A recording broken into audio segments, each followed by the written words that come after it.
Vamos a tener una gran charla en este momento. Teníamos ganas de hacerla ya hace un tiempo. Cuando nos enteramos, en realidad, de esta muy buena noticia, hubo buenos canales de difusión también a partir de esta gran novedad. Yo lo titulé, me animé a titularlo así: El monte vuelve a rugir. ¿Por qué? Porque la gran noticia nos lleva a poder hablar de una buena vez por todas de algo relacionado con el ecosistema, pero dar una buena noticia.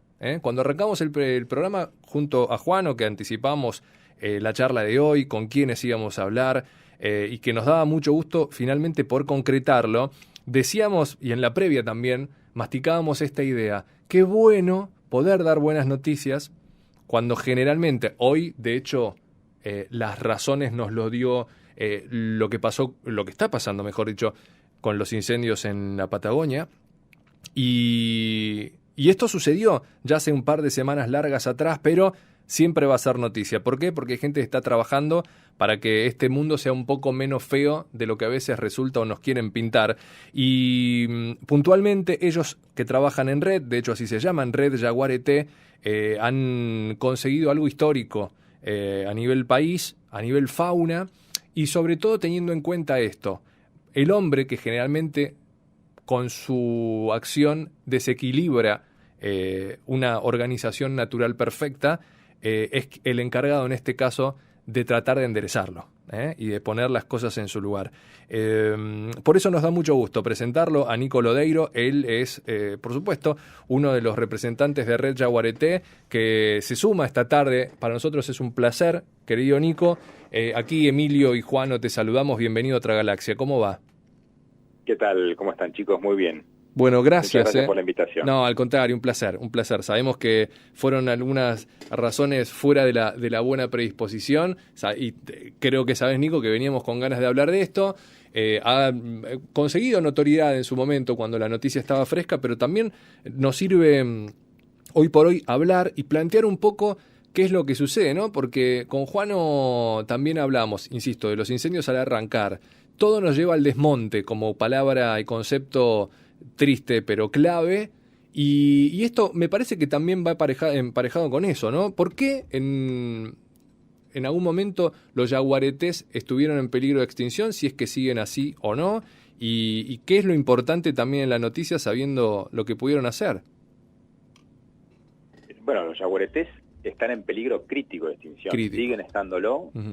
Esto quiere decir que pueden extinguirse en unos pocos años de no revertirse aquellas causas que lo han llevado a esta situación. Pensemos que el yaguareté originalmente llegaba a vivir hasta el norte de la Patagonia, y con la llegada de los conquistadores los fuimos extinguiendo de todo el país, y hoy quedan menos de 250 ejemplares silvestres viviendo en Argentina, y que no están todos juntos, están en 3 poblaciones uh-huh. separadas unas de otras, ¿no? La que está en las selvas de Yungas de Salta y Jujuy, la que está en la región chaqueña central, y la que se encuentra en los remanentes de la selva misionera. Claro. Entonces esto es algo que está todavía, y si bien en los últimos años estamos teniendo algunas noticias buenas, que no quieren decir que no hayan malas, pero hay más buenas de lo que había antes, uh-huh. porque, bueno, la Red Yaguareté estamos cumpliendo 20 años de existencia, y es una fundación, pero básicamente era un grupo de personas que se juntó, y como expresión de la sociedad civil decidimos cambiar la historia, que en aquel momento era una historia que se dirigía directamente a la extinción de la especie, uh-huh. y hoy hay un montón de organizaciones, ya sea privadas o inclusive del Estado, provincias, gobiernos provinciales, el gobierno nacional, más allá inclusive de los cambios políticos. Argentina tiene una política de Estado con muchas cosas para mejorar, pero es una política de Estado para la conservación y el salvataje, te diría, claro. de los yaguaretés en esas 3 ecorregiones distintas. Estamos hablando de 6 jurisdicciones provinciales. Ahora se suma Corrientes con una 7ª, porque hay un programa de reintroducción de la especie que fue extinguida en los años a mediados del siglo pasado. Uh-huh. Así que sí, hoy estamos con buenas noticias, y es fruto de un trabajo que por ahí mucha gente no conoce, claro. porque por ahí no es un tema tan visible, se ha visibilizado en los últimos tiempos con algunos hechos que por ahí son más emocionalmente pegan más fuerte, que es el nacimiento de cachorros y bueno, Claro, cosas totalmente. que están muy buenas, Sí, pero es un trabajo que viene hace muchos años, total. y lo que está bueno es justamente, bueno, en estos momentos donde después de tantas amarguras y momentos difíciles y complejos que quienes trabajamos con estos temas hemos atravesado y a veces seguimos atravesando, nos encontramos, bueno, en un momento interesante con algunos hechos muy buenos. Claro. Así que, bueno, está bueno poder compartirlo. Sí, total, así que, total. de Yo vuelta, pensaba que gracias es un mensaje esperanzador también, porque me da la sensación de que, y me hago cargo también, ¿no? A lo largo del tiempo hay algunas cosas que han quedado totalmente invisibilizadas o eran causas ajenas, o uno cuando pensaba en algún animal que se extinguía, asociaba dentro de la absoluta ignorancia que no pasaba nada, el ciclo de un animal en esta tierra y se acabó. Pero después empezamos a entender cuando nos metemos, cuando crecemos, creo, nos metemos o nos sensibilizamos con ciertos temas, que desaparezca una especie animal hace que también proliferen otras en ese circuito perfecto que ha sido y sigue siendo la naturaleza.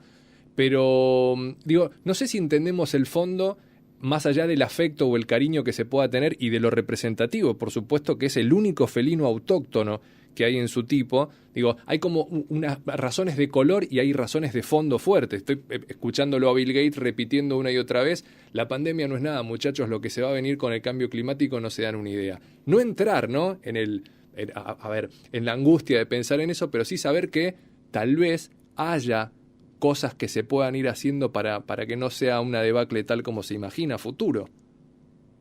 Bueno, mirá, tomando esto que vos decís, es perfectamente, podemos suponer que la pandemia puede llegar a pasar, supuestamente cuando nos vacunemos todos, sucederá, podrá venir otra o no, pero como que todos esperamos que con una vacuna nos vayamos a liberar, digamos, de este encierro de la cuarentena, bueno, etcétera. Del cambio climático no va a ser así, ¿eh?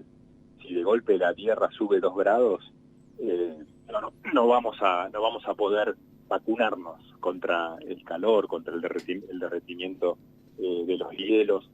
Eso no va a tener una solución como puede tenerlo, y esperemos que tenga, esta pandemia.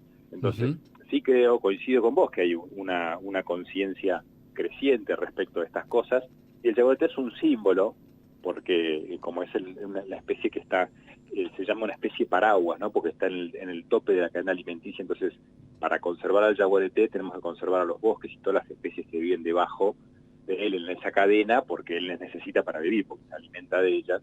Entonces, salvar al yaguareté tiene mucho que ver y es un mensaje muy fuerte para que trabajemos en otras cosas que también hay que salvar, que por ahí no son yaguaretés, que tienen que ver con los ambientes naturales, con el tipo de consumo que tenemos. Y así que por eso encima, digamos, cuando tenemos hechos así tan notorios y tan emotivos como es el nacimiento de cachorros, la verdad que tenemos que aprovecharlos para tomar conciencia de eso, porque todos sentimos que hace más calor que hace varios años atrás, pero hacemos algo para contribuir a que eso no suceda más. Seguimos comprando, cada vez que vamos a la verdulería y nos traemos 10 bolsas de plástico, seguimos consumiendo comida descartable o objetos descartables, en fin. El yaguareté, de alguna manera, y todos estos hechos, nosotros lo tomamos como un esfuerzo muy grande que se ha hecho, que lo hemos hecho muchas personas, y que es un mensaje también para otras personas de que necesitamos hacer cosas, se pueden hacer cosas, y con trabajo, con organización, con planificación, con perseverancia y constancia, los resultados llegan. Claro, claro, por supuesto. Vos, Nico, ¿de qué disciplina venís? Perdón mi ignorancia, pero quiero conocerte en profundidad, sabiendo que 20 años ya lleva Red Yaguareté. Estoy pensando, para tratar también de servir de alguna manera como puente difusor y saber desde qué lugar. Hoy me preguntaba lo mismo con los incendios, ¿no? A mí me pega particularmente porque yo nací en Chubut y me fui enterando directamente, medio de primera, las cosas que pasaban. Y a la distancia a veces resulta un poco frustrante saber que uno tal vez no puede aportar mucho, pero yo te escucho a vos, yo conozco su trabajo a partir de lo que nos relatás y de lo que me empieza a entusiasmar para averiguar y investigar, y quiero saber cómo vos te involucraste, qué te llevó a esto y cómo están laburando en equipo. Mira, yo voy a cumplir 50 años este año y desde chico siempre me gustó la naturaleza, me gustaron los animales, me lo inculcó mi viejo. Viví en Río Negro, en Chipoleti, en zonas con bastante contacto con la naturaleza, y siempre tuve la fortuna de tener bastante contacto con la naturaleza, nunca en un ambiente por ahí muy salvaje o muy silvestre como tengo contacto ahora, digamos, Sí. pero siempre tuve contacto con la naturaleza, siempre me gustaron los animales, siempre fui un seguidor de lo poco que había en aquella época y de lo mucho que fue habiendo hasta lo muchísimo que hay hoy. Y entonces hace unos 20 años, tal vez un poco más, empezamos, y más o menos fue por la crisis de 2001, que el país estaba dando vuelta en todos los sentidos, y de ahí surgió, y con la aparición de Internet, surgió el interés de hacer algo relativo con el yaguareté, de contactarme con personas que les interesara el tema, con este Internet súper recontraincipiente que había en esa época. Sí. Y armé una página web y ahí fui conociéndome con personas, de las cuales hoy hay dos, Norberto Nigro, que hoy es el presidente de la red, y Fernando Falque, que son dos de los fundadores que nos conocimos primero, porque fue pasando mucha gente. Somos gente que viene de un montón de extracciones, no hay ninguno que tenga una carrera específica. No existe la carrera de conservación de yaguareté, no existe la carrera de conservación de naturaleza, o no existía en aquel momento, y hay muchas más cuestiones. Nos podemos definir como naturalistas. Más allá de eso hay, por ejemplo, yo también estudié psicología, trabajé muchos años en empresas, trabajé como psicólogo, como terapeuta, estudié fotografía, bueno, un montón de cosas, pero me considero, digamos, no pienso en esto como me preguntás, pero cuando me lo preguntan digo, soy naturalista. Sí, ¿no? sí, no, está buenísimo. Vos sabés que hace un tiempo atrás, perdóname que te interrumpa, pero pasa mucho eso cuando a nosotros mismos también, ¿viste? Queda muy corta a veces cuando te dicen, bueno, ¿vos qué sos o a qué te dedicas? Hay que ampliar un poco más el panorama. Lo que sí escucho relacionado con tu historia y con los que te acompañan es que indefectiblemente hay una sensibilidad puesta también en la mirada más allá del ombligo. En este caso llegan muchos de distintas disciplinas para hacer ese trabajo multidisciplinario que tiene buenos frutos, evidentemente. ¿Ha sido difícil, la logística para que mirá lo que te lo voy a romantizar, haya nacido el amor entre lo autóctono, lo local y el cautiverio? ¿Cómo fue? Perdón, vos te estás refiriendo a la cruza de los yaguaretés en Chaco. Exactamente. Bueno, ese es un proyecto que lo inició la Fundación Rewilding en el Parque Nacional Impenetrable, un parque que se creó gracias a la gestión que hicimos un grupo nutrido de ONGs después de que asesinaron al dueño de una estancia que era la más grande que quedaba en el norte de Argentina, que tenía 250.000 hectáreas, casi la mitad en Chaco y la otra mitad en Formosa. La parte chaqueña se hizo Parque Nacional, y nos dimos cuenta que contra lo que todos imaginábamos no encontramos yaguareté. Prácticamente hubieron 2 registros de yaguareté en 8 años, y se logró capturar hace un año y pico a un macho silvestre que se detectó en la zona. Se lo logró capturar y ponerle un collar con GPS. Esto lo que permite es, vos te metes al Googler con un programa y ves cada X tiempo un punto de la ubicación geográfica donde está el macho. Para capturarlo, lo que se hizo fue, se llevó una hembra que estaba cautiva en Corrientes, nacida en cautiverio, había nacido en el zoológico de Batán, cerca de Mar del Plata, y con eso se lo atrajo al macho, ¿no? Entonces después la hembra se cambió, vino otra, pero lo que se empezó a buscar es, bueno, no hay otros ejemplares, y se estuvo casi un año monitoreándose los movimientos de este único macho conocido para la región, que pesa más de 100 kilos, un macho muy grande, y se decidió entonces, ahí a través de un grupo interdisciplinario, que integra el gobierno nacional, el gobierno de la provincia de Chaco, de la provincia de Formosa, y varias ONGs como nosotros y otras ONGs más, se decidió intentar cruzar, que el macho silvestre pueda ingresar al recinto de esa hembra nacida en cautiverio para aparearse luego que el macho salga, que la hembra críe los cachorros en ese recinto, que es muy grande, tiene 1,5 hectáreas, o sea, para la gente de ciudad, 1,5 manzanas. Imagínense ese corral hecho adentro del bosque, ¿no? Sí. Ahí, esa región es el bosque chaqueño.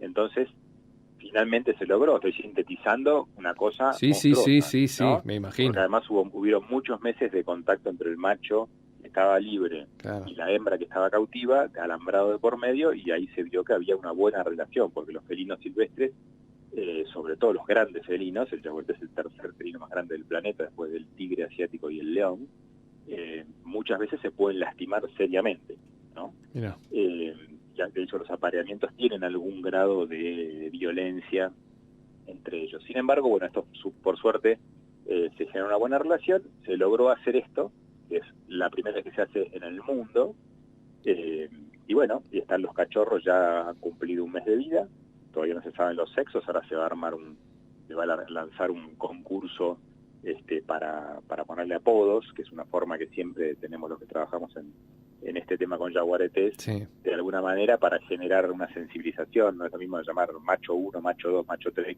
que le pongas ponerle un nombre, ¿no? Por supuesto. Así que el objetivo ahora es que esos cachorros crezcan en ese corral junto con la madre, que les va a tener que enseñar a cazar. A la madre se le entregan presas vivas para que ella las mate, y los cachorros después los maten y empiecen a cazar. Mirá vos. Y cuando tengan más o menos 1 año y medio, 2 años, que es la edad en donde naturalmente la madre ya los expulsa, los deja, y ellos empiezan a buscar su propio territorio y a recorrer y a aprender a vivir solos, se les van a abrir las puertas, también equipados ellos dos con collares, con GPS para saber sus movimientos, y al mismo tiempo se está trabajando en este momento en toda una planificación de el control de cacería en todos los alrededores de esa zona. Estamos hablando de una zona de 70 por 50 kilómetros, ¿no? De selva, donde además en los alrededores vive mucha gente, muchos criollos, hay escuelas, hay comunidades aborígenes, bueno, hay mucha gente, no es un lugar donde no hay nadie, Uh-huh. y donde además el jaguarete, o sea, las poblaciones de jaguarete de la región chaqueña, cuando digo la región chaqueña me refiero a la provincia de Chaco, Formosa, todo el Chaco salteño, o sea, casi toda la mitad de Salta, Santiago del Estero, y bueno, eso incluye también parte de Santa Fe y Corrientes, pero en esas provincias ya no hay más jaguaretes, están extinguidos. Uh-huh. Entonces, en esa región, la principal causa de extinción del jaguarete ha sido la cacería. Todavía hay mucho monte, todavía hay muchas presas de jaguarete, hay poblaciones muy abundantes de tapires, de pecaríes, en ese parque nacional y en los alrededores, con lo cual los cachorros no van a tener problema en conseguir comida, no van a tener problema en tener refugio, hay mucha agua, o sea que no van a tener problema en conseguir agua, su principal problema es que no los cacen. Entonces lo que se está haciendo ahora es todo un plan de control de cacería muy fuerte, que se va a alargar ahora, eso se está planificando ya desde el año pasado, y después también lo que va a hacerse es todo un plan de sensibilización y contacto con la población, que en realidad ya se viene haciendo, pero se va a fortalecer mucho más, justamente para desmitificar el tema de que el jaguarete es un animal que busca a las personas para comérselas o para matarlas, porque esto no es así. Lo que pasa que, bueno, históricamente en esa región siempre se temió esto, pero no fue así. De hecho, como dato interesante, ¿sabes? Uno de los lugares donde más jaguaretes hay en Argentina es en el Parque Nacional de Iguazú, en las cataratas. O sea que ahí donde van 1.600.000 personas por año, en época de pandemia, es uno de los lugares donde más jaguaretes hay en el país.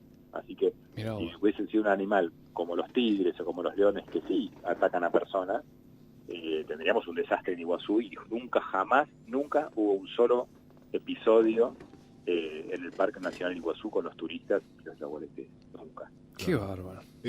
Nicolás, cuando uno se pone a ver el mapita, ¿no? de la Argentina, de esta zona que vos comentabas que supieron estar los jaguareté, no sé si originalmente estaban ahí o si también estaban en la zona en la cual están, o es que de ahí, de inicios de la Patagonia, fin de la Pampa húmeda, más o menos por ahí, empezaron a migrar para el norte. Esto fue producto de, justamente, además de la cacería y demás, es producto netamente del hombre, digamos, y del avance del hombre en cuanto al desmonte y demás. Digo, como para también poner en esto que hablábamos al principio, ¿no? De la mano del hombre, lo que tiene que ver también lo climático, la arremetida del hombre en lo natural, hace que se vayan corriendo, digamos, para arriba, porque también uno, siguiendo ese mapita, se pone a ver que de los lugares donde se han ido o se han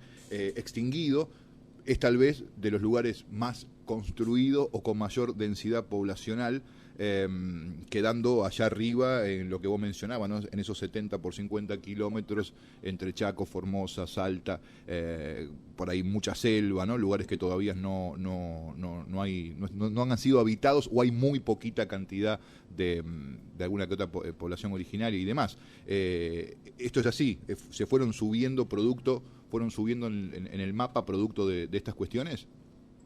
Bueno, en realidad no fueron subiendo, lo fueron matando y fueron quedando ahí. O sea, a los que estábamos acá en Buenos Aires, nomás es como si nos mataran a todos y quedan los que están en Misiones. No es que van subiendo, pero se fue restringiendo. Digamos, la principal cuestión fue siempre la cacería, ¿no? Porque si bien el desmonte también es un factor, pero vos tenés hoy, por ejemplo, y la cuestión, la palabra clave acá es la convivencia, que es lo que estamos empezando a hablar ya desde hace unos años. Empezamos a hablar de convivencia entre el hombre y el yaguareté, y hay que ampliarlo, es entre el hombre y la naturaleza, ¿no? ¿En qué sentido? Claro. Hoy tenés zonas en Brasil, por ejemplo, en la zona de Goiás, en el centro de Brasil, que es un ambiente parecido al chaqueño, ¿no? Es un bosque así, con zonas cerradas, pero también abiertas, tipo una sabana con bosque.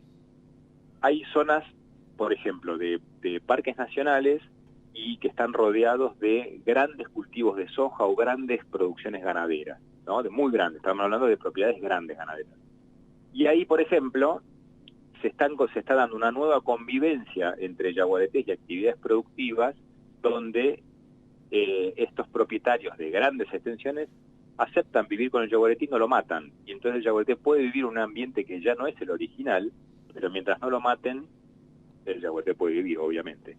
Ahora, la situación nuestra es distinta, y además cada una de las 3 regiones donde tenemos yaguaretés es distinta. Sin embargo, la clave sigue siendo la convivencia. Hoy tenemos lugares, por ejemplo, en la provincia de Misiones, donde los yaguaretés viven muy cerca de poblaciones. De hecho, los yaguaretés viven al lado de la ciudad de Puerto Iguazú, y esto que decíamos de las cataratas, donde van millones de personas anualmente. Y después hay otros lugares de la provincia, por ahí no tan conocidos, el Parque Salto Encantado, en la zona del Dorado, bueno, muchos lugares donde los yaguaretés viven muy cerca de donde vive gente, y sin embargo no hay grandes inconvenientes. Hay inconvenientes con el tema de las vacas, que se comen vacas, pero también hay soluciones que están alcanzadas, que voy a explayar ahora. Y después hay los lugares en Jujuy y en Salta, donde también hay yaguaretés muy cerca de población. Entonces la cuestión acá pasa por la convivencia, es cambiar la visión de, digamos, el hombre es el superpredador por excelencia del planeta, ¿no? Es la especie desde un punto de vista más exitosa, porque ha logrado vivir en todos los ambientes, como especie digo, Uh-huh. en todos los ambientes, se adapta a todas las situaciones y ha dominado a todas las otras especies que existen en el planeta. Sin embargo, eso también tiene estos factores negativos que juegan en contra a esa misma especie. Entonces, ¿qué pasó? Con todos los superpredadores, fue al choque y los extinguió, los va extinguiendo. Al que no extinguió, lo ha limitado, lo está extinguiendo. Entonces, con el yaguareté pasó lo mismo. En vez de intentar convivir con los yaguaretés, que digamos en aquellas épocas o hasta hace poco tiempo, o incluso todavía hay personas que piensan así, no tiene sentido, es un bicho peligroso, etcétera, etcétera, eso empezó a cambiar. Entonces hoy podemos empezar a convivir con especies que antes matábamos o eliminábamos. De hecho, en las ciudades, en todo el país, fíjense que empiezan a haber algunas especies que empiezan a adaptarse bien en la ciudad, porque ya hay mucho menos matanza indiscriminada de especies. Esto no quiere decir que no hayan cazadores, que no existe la cacería, existe. Pero sin embargo, hay muchas especies, muchas rapaces, por ejemplo, que se ven en las ciudades. En el norte muchos tucanes, hay muchas campañas en el norte para, ¿cómo se llama?, para evitar la matanza de tucanes. La gente de mi generación, la mayoría cazábamos con gomera por diversión, ¿no? O con aire comprimido, sí, por diversión. Sí. Por ejemplo, en Tucumán ahora hay un proyecto que están reintroduciendo al tucán grande, es una ave hermosa, que había sido extinguida porque la mataban por matarla, más allá de que había un comercio en algún momento, pero fue extinguida. Entonces hay todo un proceso, más allá de la destrucción que continúa o que sigue avanzando, hay todo un proceso también que va en la otra dirección, que tiene que ver con conservar lo que queda, pero también con restablecer o volver a regenerar aquello que destruimos, ¿no? En Tucumán también están reintroduciendo, por ejemplo, tapires que fueron extinguidos, bueno, en Corrientes, yaguareté y un montón de especies más se están reintroduciendo. Esto que se está haciendo en Chaco es inédito, les puedo asegurar que como hubieron un montón de contras y de voces en contra, sin embargo se fueron buscando las alternativas para que esto se pueda resignificar lo que es volver a tener yaguaretés, una población saludable de yaguaretés en el Chaco. Y entonces estos son pasos que están buenos conocerlos, porque hay un montón de gente que participa, no son solo científicos o no son solo funcionarios de alto rango, no, hay un montón de personas, pero yo te digo que son miles de personas que trabajan en este proyecto, pero en un montón de otras cuestiones que tienen que ver con la convivencia con la naturaleza, ¿no? La gente que vive en la ciudad estamos acostumbrados, no sé, a todos los bichos que vemos los matamos. Hay una oruga de mariposa en la planta, la matamos porque nos come la planta. Tenemos infinidad de casos así, y en el fondo, a tu pregunta de por qué se habían extinguido, tiene que ver con eso. Hoy lo podemos decir, ¿no? Por ahí hace unos años no teníamos esa claridad. Total. Hoy es así, hoy sabemos que podemos convivir con un montón de especies. Total. Y el yaguareté es una prueba feroz justamente de esto, porque es un animal que nos puede matar, ¿no? No es lo mismo un yaguareté que un pajarito. Entonces, sí, claro, por supuesto. Y se está haciendo, de hecho, más allá que todavía hay mucho por recorrer, el yaguareté sigue estando en peligro crítico. Hoy tenemos, por ejemplo, en el norte de la provincia de Misiones, hace unos años que ya se está viendo y los números están indicando que las yaguaretés se están recuperando, ¿no? Y eso tiene que ver con un trabajo enorme que han hecho muchísimas instituciones, y además que la provincia de Misiones tiene una política de Estado para la conservación del yaguareté y los recursos naturales. De hecho, Argentina también tiene una política de Estado en este tema, porque más allá de los cambios de gobierno, hemos venido trabajando un montón de organizaciones privadas y público y privadas, y hemos desarrollado, de hecho hay 4 planes de acción, un plan nacional de conservación del yaguareté y 3 planes regionales, o sea que hay un montón de hechos favorables que, bueno, está buenísimo que lo podamos contar por acá, ¿no? Total. Nico, un placer conocerte. Gracias de verdad por tu tiempo, por tu rato. Recomiendo a todos que sigan el trabajo de Red Yaguareté, espacio que cofundó y dirige ejecutivamente Nico Lodeiro Campo. Lo pueden seguir a él en las redes y también, insisto, a Red Yaguareté. Me quedé con eso, Nico, es verdad. Yo que estoy pisando fuertemente ya los 40, juego de mi niñez, gomera, aire comprimido, pleno campo, otra cabeza, otra cosa, y después con el tiempo empecé a entender muchas otras cosas, ¿no? Está bien, me parece que es parte del aprendizaje a medida que uno crece. Nico, te mando un abrazo gigante, un placer conocerte, insisto. Bueno, un abrazo para ustedes, muchas gracias, y nos pueden seguir en todas las redes como Red Yaguareté nos encuentran. Ahí está. Un abrazo grande. Otro para vos, hasta pronto. Chau. Nico Lodeiro Campo, cofundador y director ejecutivo de Red Yaguareté. Hablamos de esta noticia que la supimos ya hace un par de semanas e insistimos, son buenas noticias, tenemos ganas de contarlas.